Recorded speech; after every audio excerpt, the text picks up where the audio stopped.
Welcome back to another episode of the Educational AD Podcast. We'll be right back with today's guest, but first we want to give a shout out to our podcast partners, We Coach and the Global Community of Women in High School Sports. These are two great organizations that you really need to be a part of. So check out the Global Community of Women in High School Sports and We Coach. And now let's have a quick word from our podcast sponsors. We want to thank Athletic Surveys by LifeTrack for their support of the podcast. If you've never used a survey to take the pulse of your parents or your student athletes, you're really missing out. We use surveys in my schools for just about everything, and the information that comes back was almost always positive, and it'll be the same for you. But surveys also allow that squeaky wheel parent to vent a little, and sometimes they're going to share a small issue that you can address and keep it from turning into a big issue because you didn't know about it, because you haven't done a survey. Go to athleticsurveys.com or email them at info@athleticsurveys.com to get started. Again, if you've never used a survey to get in touch with your parents or your student athletes, you're really missing out. Talk to the folks at Athletic Surveys by LifeTrack and let them help you take your athletic program from good to great. We also want to say thanks to our friends at Snap Mobile.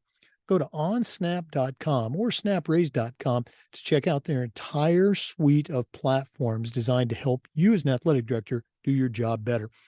SnapRaise is their fundraising arm, and we've used it to raise thousands and thousands of dollars with our coaches, and you can too. They even have an option where you can get your money before you actually start your fundraiser. Does anybody else have that? Snap Store allows you to order custom spirit gear. Snap Connect will put you in touch with all of your parents and stakeholders. You can find it all at onsnap.com. That's onsnap.com. We also want to say thanks to Gipper. Go to Gipper.com and see how athletic directors are creating world-class marketing content for their school's social media channel. You can do it in seconds on any device, and you don't need any design experience. Use the podcast code ADPOD10 and get 10% off. That's Gipper.com. Create custom branded content for your school's social media channel. We also want to say thanks to Wall of Fame by Vital Signs. You know, they're on a mission to bring your school's legacy to life. If you're looking for a really cool way to display your school's record boards or your school's Hall of Fame, go to vitalsignswalloffame.com and check out their touchscreen consoles and their hundreds of templates that'll allow you to display the athletic achievements of your students, both past and present. The customer service is just outstanding. So go to vitalsignswalloffame.com and see how they can help you in your program. That's vitalsignswalloffame.com. We also want to say thanks to Hometown Ticketing. Hometown has acquired Ticket Spigot, and together they're going to provide a stronger and more comprehensive digital ticketing and event management solution for you. Go to hometownticketing.com, and they're going to show you how to set up and sell your tickets online, how to scan the attendees and collect the revenue. And every step of the way, you're going to have a dedicated client success manager that's providing hands-on support. Hometown will also show you how to set up and sell tickets for things like school dances, your school plays and concerts, even graduation. You can find it all at hometownticketing.com. Simple and easy online ticketing. We also want to thank Final Forms for their support. Final Forms is the leader in forms and registration, but there's so much more than that. Final Forms can help your stakeholders with reminders about policies, about physicals, and all the forms that come when you have an athlete in the house. Final Forms can help your coaches with attendance and communication. And for you as an athletic director, Final Forms can help with eligibility and with rosters and all the reports that come across your desk. You know, it's time that you talk to a team that's walked in your shoes. To take the next steps, go to finalforms.com/Jake. That's finalforms.com/Jake to get started with Final Forms. We also want to say thanks to Sideline Interactive indoor scoring tables and video boards. You've heard me say that we've got a Sideline Interactive indoor board in our gym, and it's just fantastic. We use it for pep rallies. We use it for signing ceremonies. It's tremendously versatile, and you really need to check out what their products can do for you. Go to sidelineinteractive.com or email them at info@sidelineinteractive.com for more information. That's sidelineinteractive.com. And we want to say thanks to Huddle. Go to huddle.com. Huddle is how the world sees sports. Over 200,000 teams use Huddle to help their athletes play better. As a football coach, I used Huddle for years, but as an athletic director, I made sure our school was a Huddle school. And at huddle.com, you're going to find the tools to help your teams, your coaches, and your athletes get better. Huddle is going to provide a complete solution for the challenges you face as an AD. At Huddle, we believe in sports and teams believe in Huddle.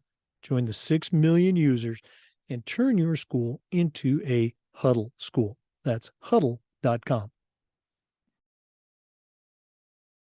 Welcome back, everyone, to another episode of the Educational AD Podcast. Our guest today is Amy Blumstein. She is the Dean of Students and the Director of Auxiliary Programs at San Jose Episcopal Day School in Jacksonville, Florida. Amy and I crossed paths at the recent FCIS, Florida Council on Independent Schools conference, and got a chance to talk with her a little bit. Thought she'd be a great guest for our listeners. And so here we are. Amy Blumstein, welcome to the Educational AD Podcast. Thank you. Thank you for having me. Well, again, I was intrigued by your topic. My background, actually, I have a very strong interest in it. And so let's go and jump right in.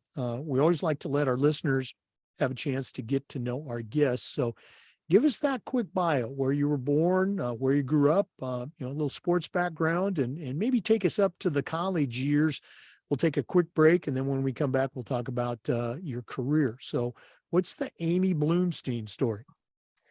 Well, I was born in Ohio, actually Lima, Ohio, and then moved to Jacksonville when I was probably about 3 years old or so. So I grew up in Jacksonville, lived in DC for about 15 years, and then moved back to Jacksonville. So here I am back. I didn't really get into sports until I didn't play any high school sports or college sports, but then I became a mom and I had a boy and he started playing sports.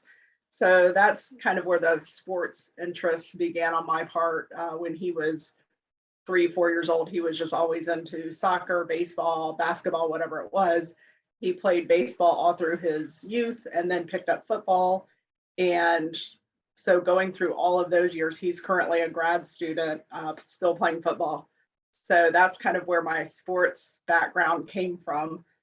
Just being at the field with him 24/7. I became, the whole thing, the team parent. When he was in baseball out here at Atlantic Beach, I became an assistant coach of sorts and was able to help out with the team in that way and got really involved with being on the sidelines, being in the dugout. I actually got to be the representative for the draft one year of his Little League baseball team, only because the coach was out of town and he needed somebody to be there. So I went and it was really interesting to me. We're there at 10 o'clock at night picking these Little League players. So that was kind of fun. And then from there, it just kind of spiraled into being there, being on the sidelines, cheering, getting really involved. Through his college career, I've traveled, I think every weekend, nearly every home and away game. He's on his 6th year of eligibility. So it's been a long traveling season for us, but that's pretty much how I got into sports. The parent perspective is one that, we often hear about from the other end of it, from the coach or from the athletic director. I'm sure in your position at the school, you have parents that love to give you their opinion about, this coach or that coach. How did you, looking back, how did you navigate that during, say, those youth or high school days? Were you a good sports parent, or were you maybe a not so good sports parent? That's a good question, because yes, I do have, as my role now, athletic director, yes, there are different parent support systems that I encounter. I would consider myself a good sports parent, of course. I was always there to cheer and to help in any way. I knew I wasn't the one on the field coaching these kids. I wasn't the one putting in all of my time, getting off of work, going to coach, volunteering to coach. That wasn't me. Somebody else was doing that. So I really tried to let the professionals make the call. I was just there to support. I also, referees and umpires, I have a good respect for them at this point. When watching my son go through it, of course, there were people, on the chain link fence screaming and yelling, that was a strike, that wasn't a ball and all this stuff. But it's really from the referee's viewpoint, and it's their call. They're the ones getting paid to do that. We're just there to support and cheer on the team. So I think I don't recall ever really being upset with a coach or a referee. I mean, it was their call. That's what they're there to do. So I would always try to be a supporter and not really put my opinion in there too much. Yeah. Well, again, and that's a hard thing to do, to turn the lens on yourself. I know looking back, as a parent, I think I did okay, but as I was a coach and I was an AD, early in my career, maybe even far too late in my career, I was not the best example of sportsmanship and all that. But I learned. Okay. And also for you, you were there on those front lines. You weren't on the other side of you were on the other side of the chain link fence in the dugout and coaching and volunteering and helping out. So, most parents, as don't do that. It's way too easy to criticize, from the bleachers. Let's go and talk a little bit about the career. How did you, get involved in, obviously you're a school administrator now, how did that path unfold? So I was, once I graduated college, I got my bachelor's in elementary education, K through 6. So I became a math teacher. And here at the same school, I've been here 16 years. So I entered as a math teacher, taught reading, social studies, 4th grade, did that for a couple years. And then an administration position came open, and it was for the extended day director. So the after school activities. At that time, we had a long-standing extended day director who was getting ready to retire, and so they needed somebody else to take it over. So I applied for it, made a little PowerPoint, came into the office, got really excited about it. I was interested in being an administrator, and I didn't get it that year. So I went back to the classroom, tried again, and the next year, the position came open a year later. So I went back and tried again. And there I was, I got hired. At that time, it was for director of extended day. There was probably about 5 to 6 pre-K kids at that time coming to our program. And now we've got upwards of 20 plus kids each day. So the program's really grown over the years. The position kind of evolved into after school activities. So all of the clubs, everything that happens after 3 o'clock, chess club, art club, all of that stuff. So I was that was all under my umbrella. And then our head of school at the time, she said, why don't we get a basketball team? So I said, okay, that sounds fun. So I contacted another school in the area that had just started a basketball team the year before. And we kind of collaborated. And at that time we had that fall season, I think we had close to 56 kids in our teeny tiny school sign up for the basketball team. So then I'm trying to figure out how to make playing possible for 56 kids. So I think we had about 8 or 10 teams that year, found some coaches. And from there, it kind of evolved into spring sports, which were flag football and volleyball. We just did clinics that year. And then we did a soccer team that year. And then all of a sudden I'm athletic director. So it just kind of snowballed from our head of school at the time saying, why don't we try basketball? And that's where it just grew from there, honestly. That's so great to hear a story about, the administrative support, actually, being the touchstone, asking you to develop that program. It's just so critical to have that support as you're building an athletic program. We're going to talk a little bit more about the program at San Jose Episcopal Day School when we come back. For our listeners, our guest is Amy Blumstein. She's the Dean of Students and the Director of Auxiliary Programs at San Jose Episcopal Day School in Jacksonville. We'll be right back. Let's take our first break. This is the Educational AD Podcast. We want to thank the good folks at Huddle for their support of the podcast. Go to huddle.com. Huddle is how the world sees sports. Over 200,000 teams use Huddle to help their athletes and their coaches do better. As a football coach, I used Huddle for years, but when I became an athletic director, I made sure our school was a Huddle school. And our coaches just loved the smart cameras, the mobile apps. Of course, they love the analytics, but there's so much more. Huddle's got the tools to help your teams, your coaches, and your athletes play better. And if you go to huddle.com, you're going to find a professional grade solution to the challenges your coaches are facing. At Huddle, we believe in sports and teams believe in Huddle. Join the 6 million users and find out how to turn your school into a Huddle school. We also want to say thanks to Sideline Interactive. Their indoor scoring tables and video boards not only help you generate income, but also create the ultimate game day experience for your student athletes. Go to sidelineinteractive.com and check out their products. You can also schedule a live web demo and see what their tables and boards can do for you. That's sidelineinteractive.com, or shoot them an email at sales@sidelineinteractive.com for more information.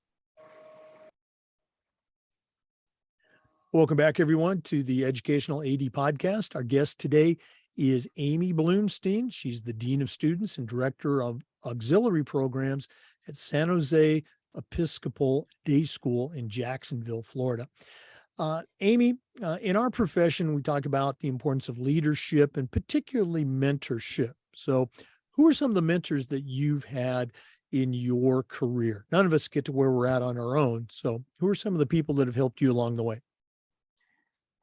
So at my school, I've been here 16 years. So I would say the majority of my professional life is probably mentors here at the school.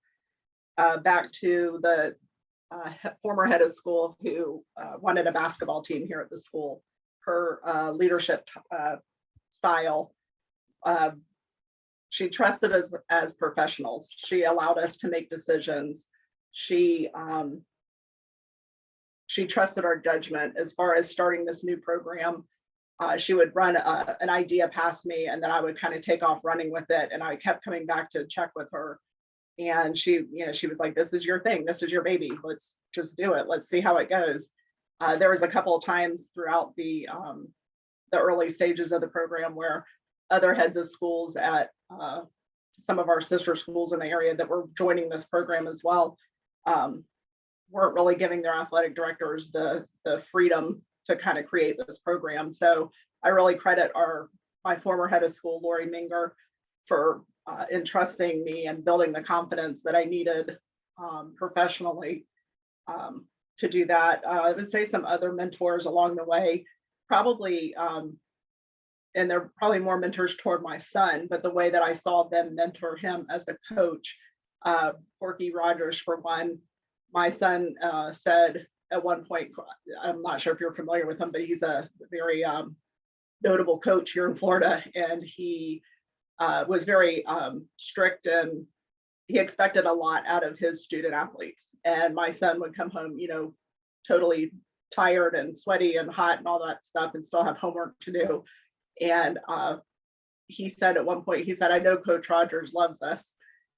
So he knew that Coach Rogers knew that balance of expecting the best out of the student athletes, but making sure that they knew that they were cared for and loved. They're still kids, at that point.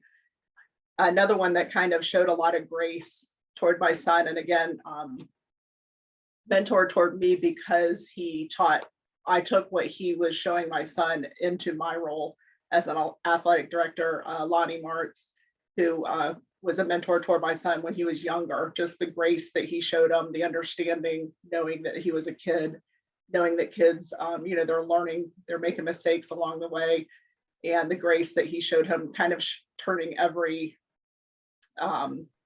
mistake or every thing that they didn't do perfectly into a learning opportunity. So those are probably the biggest mentors that I've used. Well, and again, I love to hear the stories, but for this one, I love how you incorporated the mentors that your son had as a student athlete, and how watching that relationship develop over the years that in turn became a mentor to you. Very cool.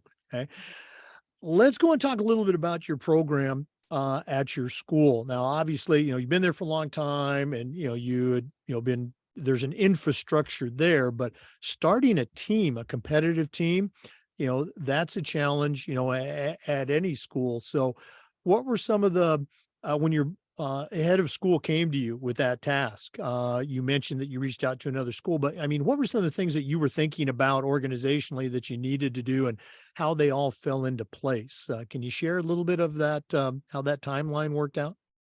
Sure.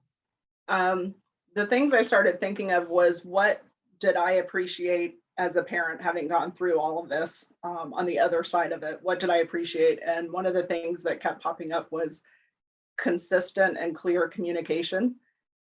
So for myself as an athletic director, um, reaching out to people, putting this information out there, hey, we're starting a basketball team, come play, just giving them all the details they could possibly want or need to consider that option of, well, this school hasn't had a basketball team in years. What does this consist of?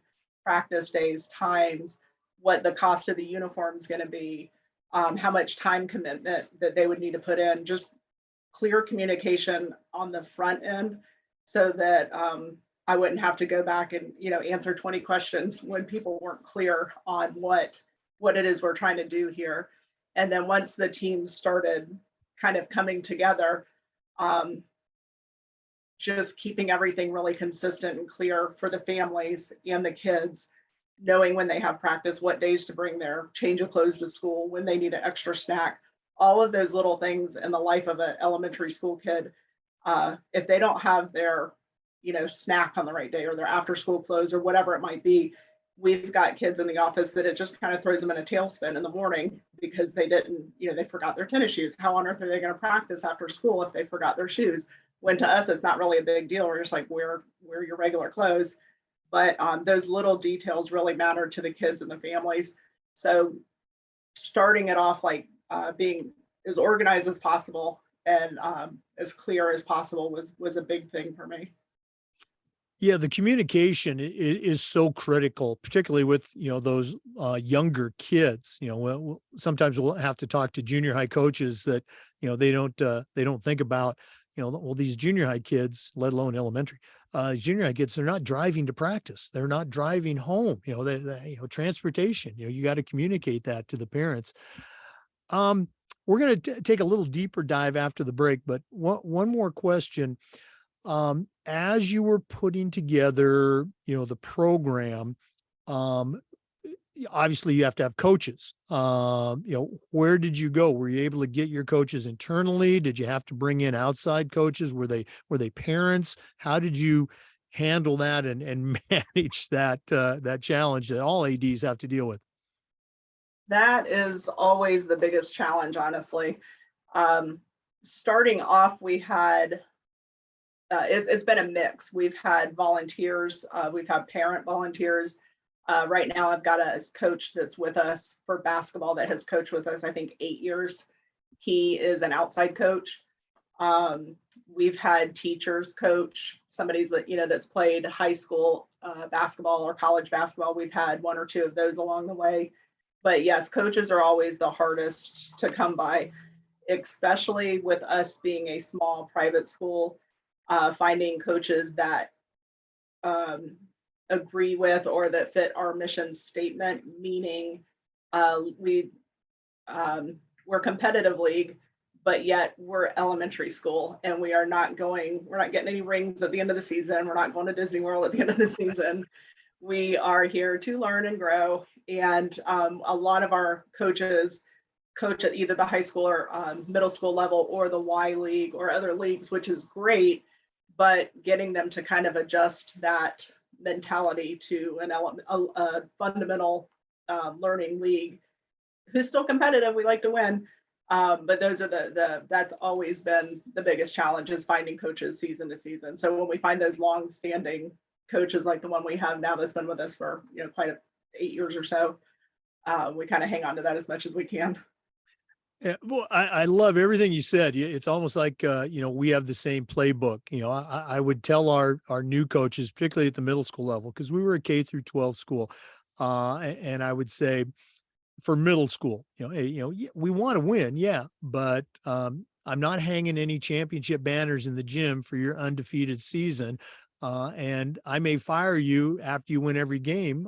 Or at the end of the season, if you lost every game, we may be celebrating like we just won the World Cup because the kids are saying, boy, I wish we had 5 more games, or boy, I can't wait for next year, or gee, I had so much fun. Those are the things that we're trying to get. No, by the way, we do want to win, but it's not what's driving our bus. Great stuff. Our guest today, if you just tuned in, is Amy Blumstein. She's the Dean of Students and the Director of Auxiliary Programs at San Jose Day School, and that's in Jacksonville, Florida. We're going to come back here a little bit more about her sports programs, but right now we're going to take another break. This is the Educational AD Podcast. We also want to say thanks to Hometown Ticketing, the leading digital ticketing provider to schools and colleges. Go to hometownticketing.com. They're going to show you how to set up and start selling your tickets online. They'll show you how to scan the attendees that come to your games and collect your revenue. And every step of the way, you're going to have a dedicated client success manager that's providing hands-on support. That's every step of the way. Go to hometownticketing.com. They'll also show you how to set up and sell tickets for things like school dances, your school plays and concerts, even graduation. You'll find it all at hometownticketing.com. Simple and easy online ticketing. We also want to say thanks to our friends at Vital Signs Wall of Fame. Go to vitalsignswalloffame.com and check out their touchscreen video boards and consoles that'll help you show your school's diverse history and your proudest moments. If you're looking for a really cool way to display your school's daily events, your school records, or your school's Hall of Fame, go to vitalsignswalloffame.com and check out their products, even get a live web demonstration. That's vitalsignswalloffame.com. They're on a mission to bring your school's legacy to life. Welcome back, everyone, to the Educational AD Podcast. Our guest is Amy Blumstein from San Jose Episcopal Day School in Jacksonville. Amy, you talked a little bit about the program. Sounds very cool. Obviously, very successful with the number of kids you have in there. How do you, take us into, some of the inner workings? How do you split the kids up? How do you keep them, excited? How do you balance fun and fundamentals with competition? Anything you can share about how you make your program work that our listeners can take away with them. So I think every year has been different. We've grown every year. Different things have come up for us every year. Earlier on, we started doing a pep rally. Again, we're a small school that had never had a sports league before. So for us, a pep rally was kind of a first thing. I'm also director of Extended Day. So the Extended Day kids would hand paint these big, huge banners. And we would get the basketball teams, all of them, 8 of them or so, to run through the sign. The rest of the school is in the gym. We've got kindergarten through 2nd grade cheerleaders. So these little itty bitty cheerleaders with their little pom-poms making a tunnel. Again, these are all things that I just think of that I enjoyed as a parent watching my son go through all this. So I was, why not put on a pep rally for these little kids?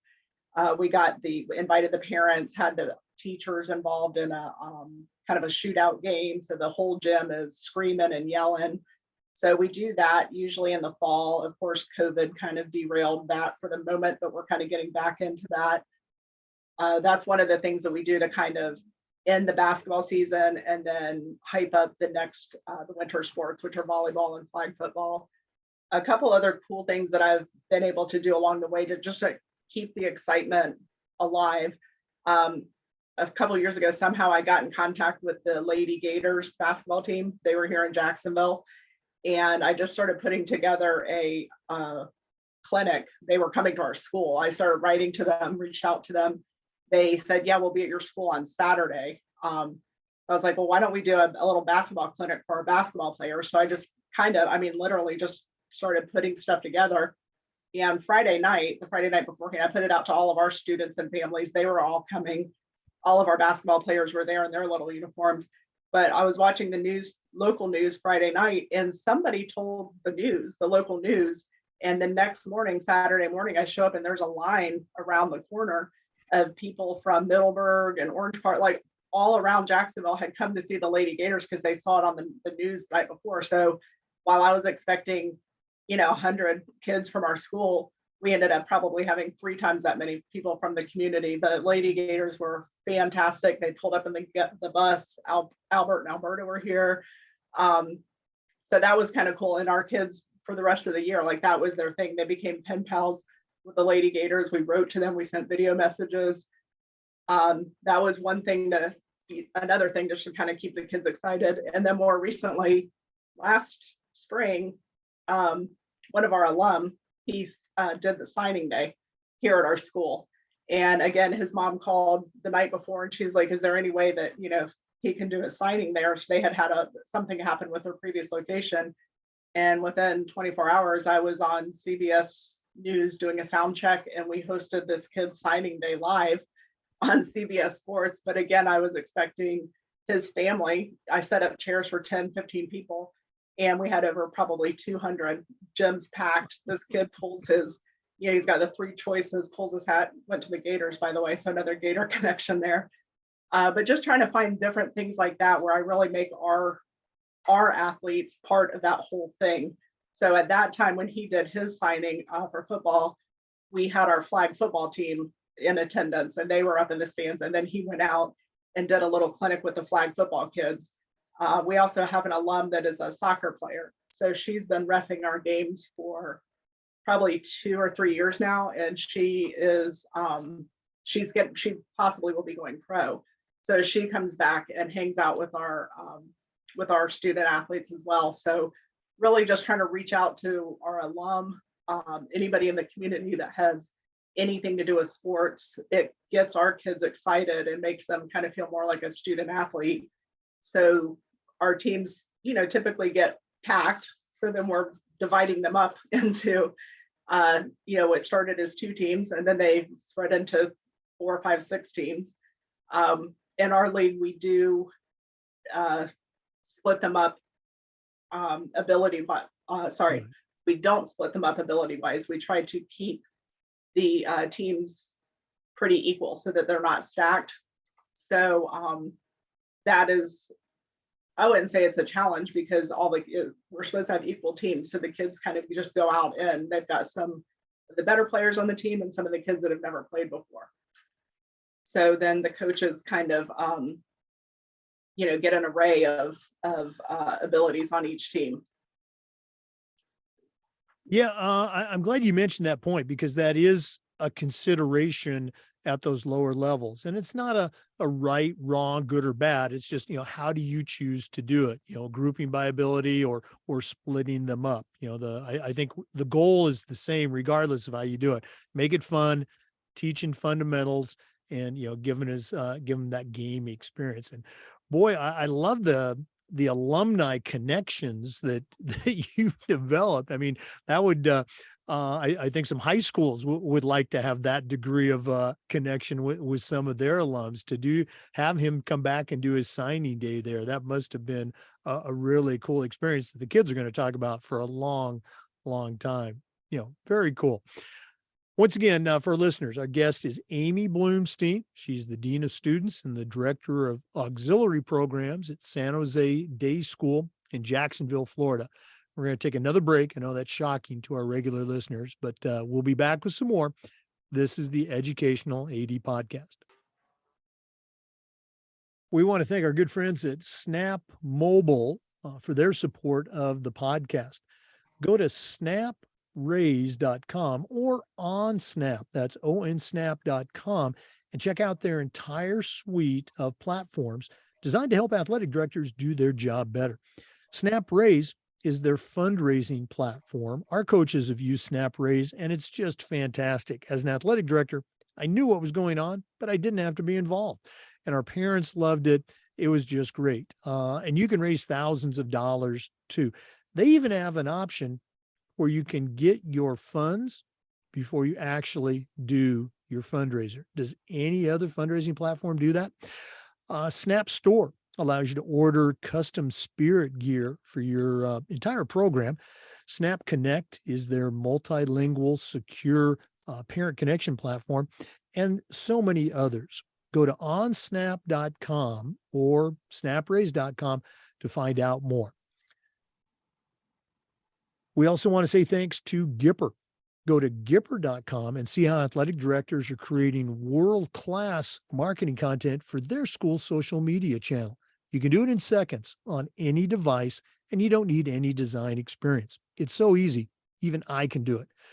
Go to Gipper.com, use the podcast code ADPOD10 and get 10% off.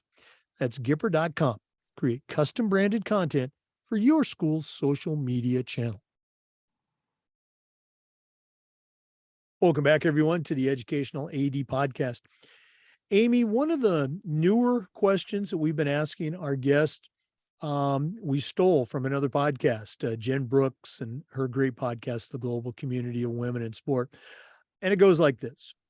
You've been doing this job for 16 years. Your son is involved in sports. You certainly know your way around sports. What are some things that you've learned in that time from the kids, from the student athletes? Anything you can share with our listeners? One of the biggest things I think I've probably learned is how to, well, maybe not how to, because I'm still working on it probably, but really putting a lot of effort and trying to keep dignity and respect intact the whole time. These are kids. These are, for myself, they're elementary school kids. Our sports league starts in 3rd grade and goes through 6th. We have clinics for the younger kids, kindergarten through 2nd. And some of them are playing on these outside teams, travel teams, and some of them are not. Some of them are trying it for the very first time. So keeping dignity and respect intact on my behalf, the teachers, their teammates, and especially from the coaches. I've seen over a couple of years here at our elementary school that some of these kids don't love the sport. Their parents are really wanting them to get off of the iPad or get away from screen time, and trying to introduce them to some kind of athletic something just to get them moving. So if the kid comes to us and they don't love it, or if they don't have a fondness for it, typically they're not going to sign up for it again. They're going to develop a dislike for whatever sport, basketball, soccer, whatever it might be. And a lot of that starts with the teammates, but especially the coaches. So when we hire our coaches, we really try to find coaches that, like I said before, want to win, are competitive, but at the same time are able to keep the kids' dignity intact while also respecting them, so that the students want to keep coming back. They want to keep trying. They know that they're not perfect. They know that they're going to make a mistake. They're going to miss the goal. They're going to miss something. But the coach is able to use that as a teaching moment, and making sure that the kid feels respected, that they're trying their hardest. And, we all make mistakes, and hopefully learning from that, practicing. You missed a shot, go home and shoot 20 shots a night, whatever it might be, to get better and come back the next practice, the next game. My experience with coaches is the coaches that are able to keep the kids' dignity and respect intact and to be graceful with the kids, knowing it's a learning situation, tend to be the more productive coaches. They tend to have the kids that keep coming back and signing up for the team. We've had very recently a couple kids that have started here, one in particular, volleyball, started here, first time ever hitting a volleyball. We had some really good volleyball coaches that just coached them along the way, and now she's got a scholarship. She's graduating as a senior this year and is heading off to play beach volleyball at down in South Florida. I can't remember the name of it, but she started here as having never touched a volleyball before in her life. That could have gone either way. Luckily, we had some coaches that were able to coach her through, get her better, make her confident, so that when she went on to middle school, she was able to kind of take off from there. So that's probably the biggest thing I've learned from the kids is how to make them more productive, more confident. And to me, it starts with dignity and respect. Wow, another great story. You got to put all those events in your marketing brochures if you're not already doing it. That's very cool. I'm putting you on the spot here. You shared a couple of student success stories, and again, that's not why we run programs, but they're certainly nice events to look back on. Can you pick out a parent success story that maybe initially it was one of those high maintenance parents that we have to work with in athletics, that by the end of the season or maybe by the end of their child's career at your school, they had kind of come around and seen the light. Any stick out for you? We've, for the most part, had some pretty supportive parents. I can't think of any one particular that sticks out. I would say after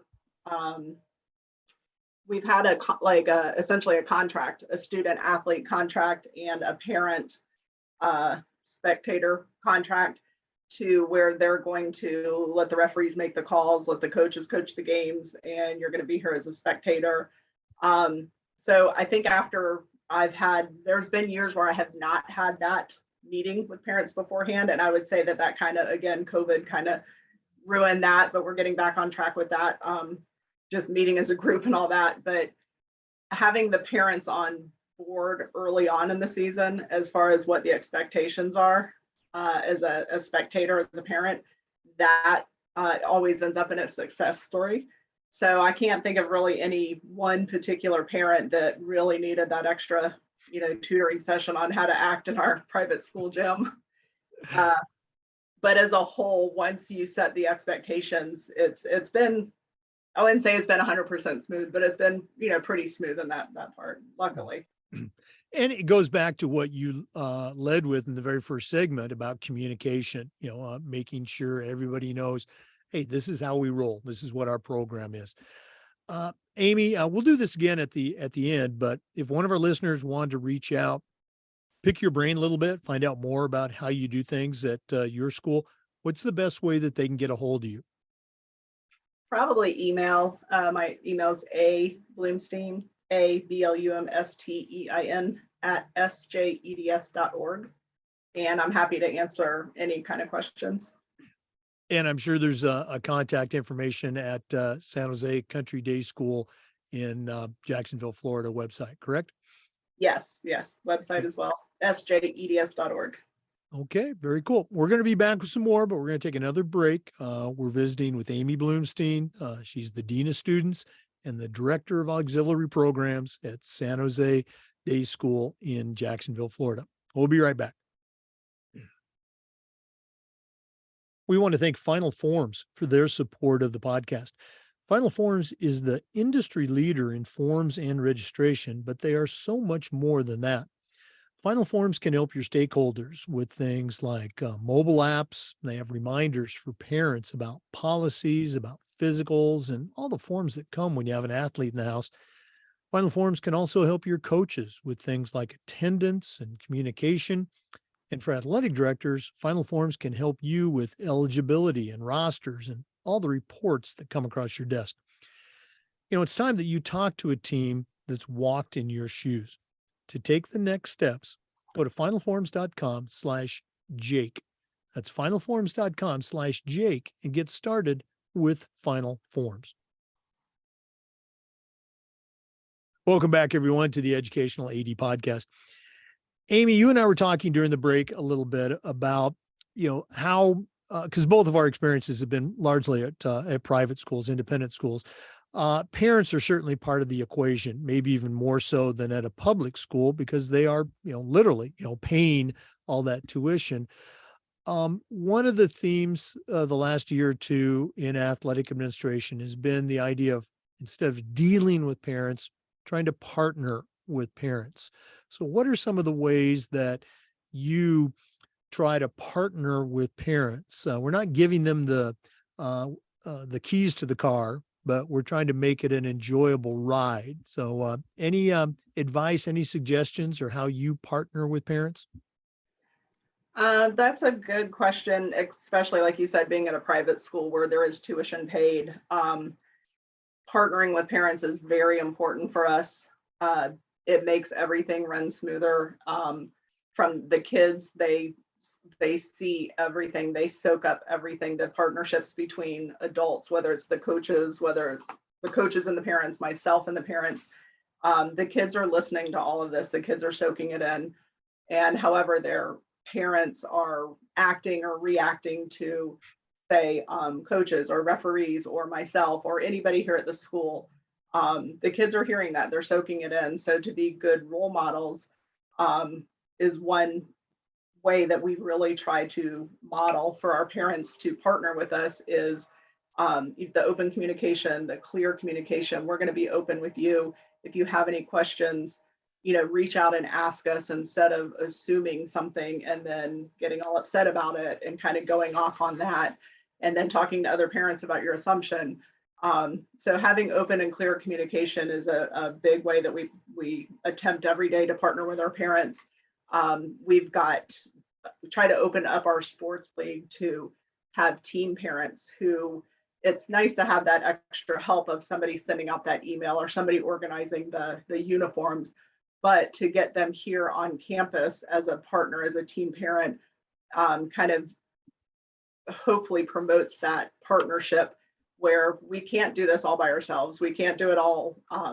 One person can't do the whole thing, and getting the parents here on campus during the school day, then they can go have lunch with their kids, or they can, come organize the uniforms in the morning and then go do some AR reading with their student or something of the sort.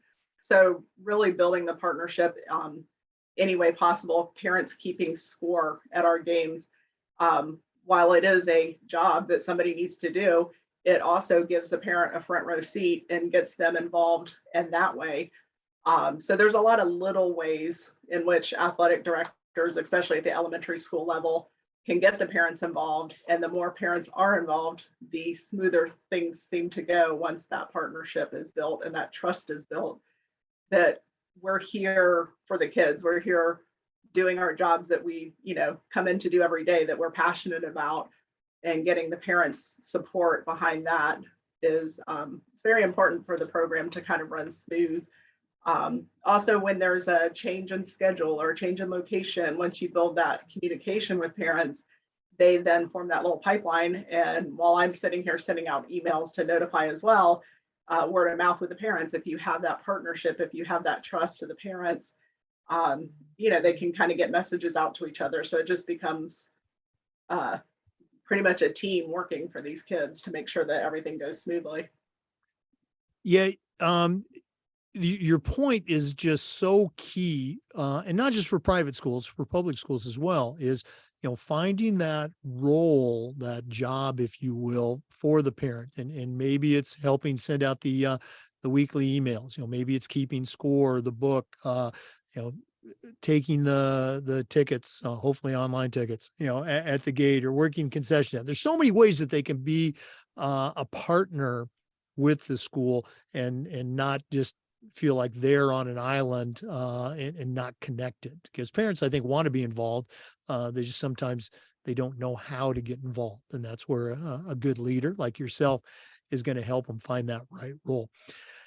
Amy, this has been really cool. I knew when I met you at the FCIS conference, you'd be a great guest, and you certainly have come through. But we're not done yet.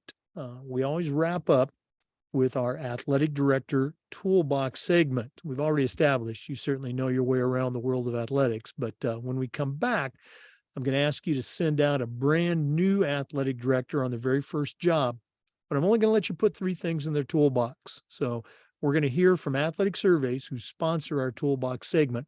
And when we come back, we're going to find out what Amy Blumstein is going to put in her athletic director toolbox. Please stay with us.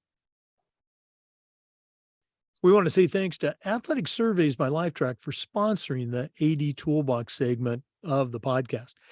Athletic Surveys by Lifetrack are a quick, easy, and affordable way for you to collect comprehensive data that allows you to evaluate and improve your entire athletic program. At my schools, we use surveys for just about everything, for coaches, for kids, for parents, and the information that came back was almost always positive, and it'll be the same for you. But surveys also allow that squeaky wheel parent to vent a little bit. And sometimes they're going to share a small issue that you can address and keep it from turning into a big issue because you didn't know about it because you hadn't done a survey. Go to athleticsurveys.com or shoot them an email at info@athleticsurveys.com to get started. If you've never used a survey to take the pulse of your parents or your student athletes, you're really missing out. Talk to the folks at Athletic Surveys by LifeTrack and let them help you take your athletic program from good to great. Well, it's that time of the podcast. We've been visiting with Amy Blumstein. She's the Dean of Students and Director of Auxiliary Programs at San Jose Day School in Jacksonville, Florida. Got a long background as an athletic parent and an athletic director. But right now I'm going to challenge her to send out a brand new AD on their very first job. But I'm only going to let her put 3 things in their toolbox. Amy, what 3 items are going to go into your athletic director toolbox? So the first tool I would say would be to get to know your school's culture if you don't already know your school's culture. Public school, private school, whatever it might be, what are they looking for their athletic program? What is their mission statement? If your school has a mission statement, what is that mission statement? And how can you set expectations of your student athletes, coaches, spectators, et cetera, based off of your school's culture? Knowing the school's culture, setting expectations around that, for me, has been allowed us to run a less stressful program on my part, because I know that people know what to expect. The kids know what to expect, the parents, the spectators, and it all falls in line with our school culture.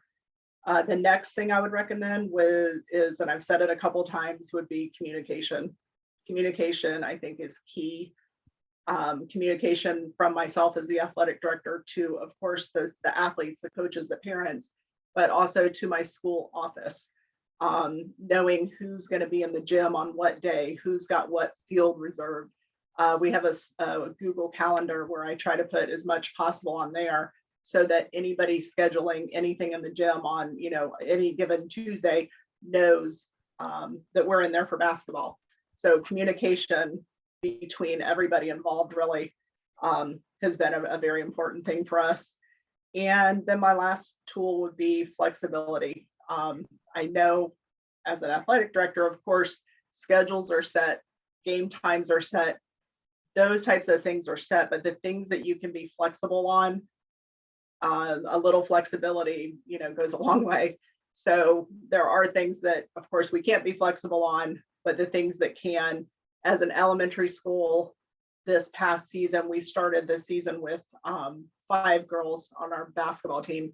We play 5-on-5. So these kids wanted to play. These 5 kids wanted to play. I didn't want to cancel the season because they would be let down. They wouldn't get the experience. So I called this school that we were supposed to play our first game against. We were all flexible. We added an extra water break. Now, again, this is elementary school, so it's easier to do for us. But we added an extra water break. We let the referees know. Everybody involved was flexible. The girls played. We actually won. The next week for our second game, we had 8 girls on the team. So being flexible allowed us to play this season. Had we canceled it, only having 5 kids, those girls wouldn't have had a season at all. So being flexible in the places where you can be flexible. No, absolutely. And again, you talked about it, keeping that program going. You got 3 more girls, and it just builds on itself. Great stuff. Amy, one more time, if one of our listeners wants to reach out and pick your brain and find out how you run your programs, and listeners, I really think you've got a great resource here. What's the best way that they can get in touch with you? So I think the website, our school's website is the best place, sjeds.org, the San Jose Episcopal Day School. That would be the best place to find my name and contact info. Okay. Well, Amy Blumstein, San Jose Day School in Jacksonville, Florida. Thanks so much for being on the podcast, and all the best moving forward. Thank you so much for having me. This has been fun. No, we've had a lot of fun too. For our listeners, remember the Zoom recordings of each interview get uploaded to the Educational AD Podcast YouTube channel. We appreciate you listening today. Come back just about every day for new content on the Educational AD Podcast. We'll see you next time.